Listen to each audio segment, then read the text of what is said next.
Eu estava ali, confinado pelo Império, um prisioneiro de Roma. Sim, mas com o espírito livre, desacorrentado e pronto para ascender. Era o dia do Senhor, um dia de descanso e reflexão, quando de repente uma voz poderosa ecoou atrás de mim. Não era um sussurro, nem um chamado comum. Era clara como o toque de uma trombeta, afiada como o limite da aurora. Ela me chamava: sobe para cá, João, vem até o meu trono. Eu te mostrarei o que deve acontecer a seguir, as coisas que hão de vir. E então, diante dos meus olhos, uma cena que desafiava a lógica terrena. Uma porta se abriu no próprio céu. Não era uma porta de madeira ou pedra, mas uma fenda no tecido da realidade, um portal para o divino. Instantaneamente, fui arrebatado em espírito, transportado para além da dimensão que conhecemos, e o que vi, meus amigos, o que eu testemunhei, foi o trono. Ah, o trono, elevado, sublime, indescritivelmente belo e, ao mesmo tempo, terrivelmente majestoso. Ele se erguia para além do véu do tempo, envolto em uma luz que emanava das mais preciosas pedras, o jaspe, translúcido e puro como cristal, o sárdio, com seu fulgor vermelho fogo. E para completar essa cena de esplendor inigualável, um arco-íris de esmeralda cintilava ao redor, um anel verde claro que parecia o coração pulsante de toda aquela glória. Daquele trono emanavam trovões, seus ribombos quebravam o silêncio do cosmos, e relâmpagos dançavam, não como descargas elétricas, mas como lanças vivas, serpenteando e iluminando a cena com sua luz pulsante. 7 tochas ardiam perpetuamente diante do trono, as 7 chamas do Espírito de Deus, queimando sem jamais serem consumidas, um testemunho do poder e da presença divinos. E estendendo-se diante de tudo isso, como um espelho da eternidade sob meus pés, havia um mar, mas não um mar de águas turbulentas, e sim um mar de vidro, límpido como cristal, tão transparente parecia que eu poderia ver através da própria infinitude. Quem estava sentado ali, no trono? Ah, meus amigos, eu não consegui olhar por muito tempo. Sua presença era um poder que transcendia as estrelas, uma majestade que curvava o próprio tempo ao seu redor. Uma força tão monumental que a simples contemplação era um desafio à minha própria existência. Ele era o centro, a gravidade de toda a glória. Ao redor dele, vi 24 tronos menores, e sobre eles estavam sentados 24 anciãos. Eles estavam vestidos de branco, um símbolo de pureza e vitória, e suas cabeças estavam coroadas de ouro, marcando sua realeza e dignidade. Seus rostos eram os rostos de reis e de santos, uma convergência de autoridade e santidade, todos prostrados em reverência diante do Rei dos Reis. Então, meus olhos foram atraídos para 4 criaturas vivas. Seres extraordinários, cada um único em sua forma e simbologia. Um era como um leão, com sua força e majestade. Outro, como um boi, representando o serviço e o poder de trabalho.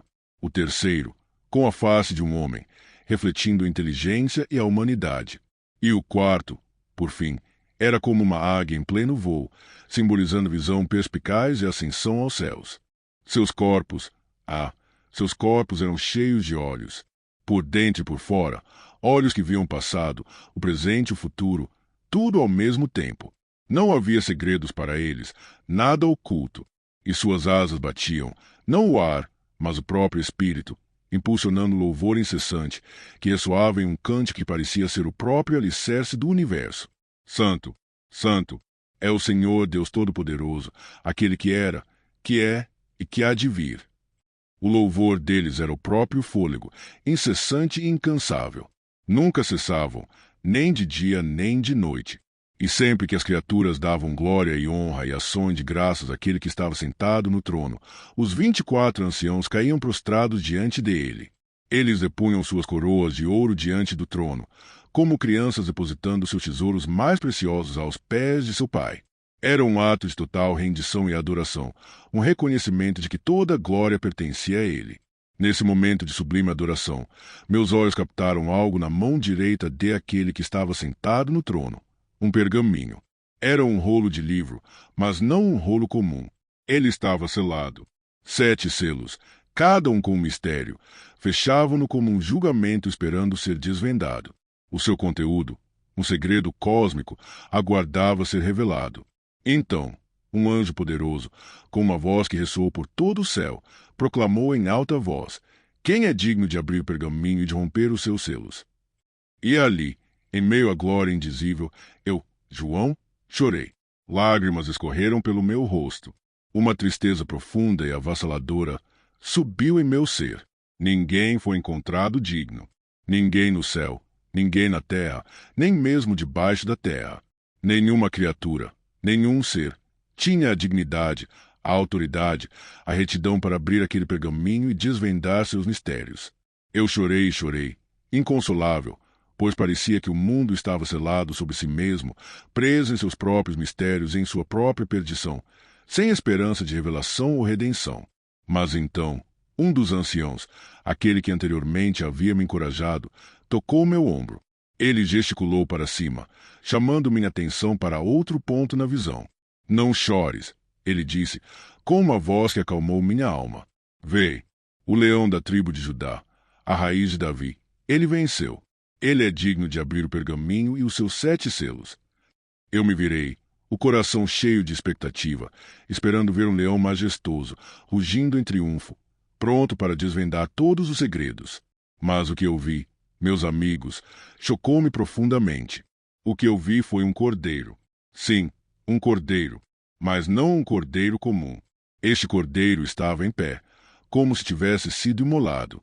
Suas feridas ainda estavam frescas, visíveis, um testemunho de seu sacrifício. No entanto, seus olhos estavam cheios de fogo, uma paradoxal fusão de vulnerabilidade e poder, de sacrifício e soberania. O cordeiro avançou, sem medo, inabalável, e tomou o pergaminho da mão daquele que estava sentado no trono. Naquele instante, os céus não puderam mais conter seu silêncio. Um coro de adoração irrompeu. As 4 criaturas vivas e os 24 anciãos caíram prostrados diante do cordeiro. Cada um deles segurava uma harpa, símbolo de louvor e melodia, e taças de ouro cheias de incenso. E o que havia nessas taças? Incenso? Sim, mas muito mais do que isso. Nessas taças douradas estavam as orações dos santos. Cada oração, cada sussurro desesperado, cada súplica por graça, cada pedido para que o poder de Deus se manifestasse, cada oração já feita pela humanidade estava ali, reunida, oferecida como um aroma suave e aceitável diante do Cordeiro. Os anjos se uniram ao coro e entoaram uma nova canção, brilhante e nítida como o limite da aurora.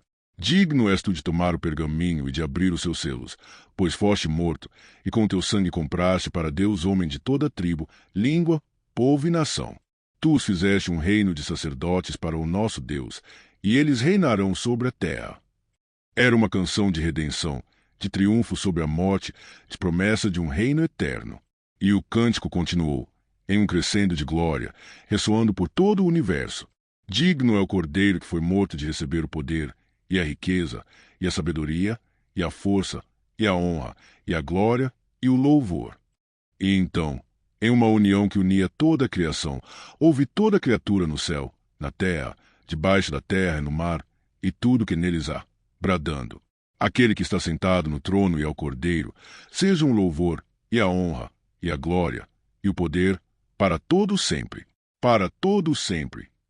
Eu vi estas coisas, e embora eu seja apenas pó e fôlego, apenas um vaso frágil, eu as escrevo para vocês, meus amigos. Eu as relato para que vocês possam ver, vendo, não sintam medo.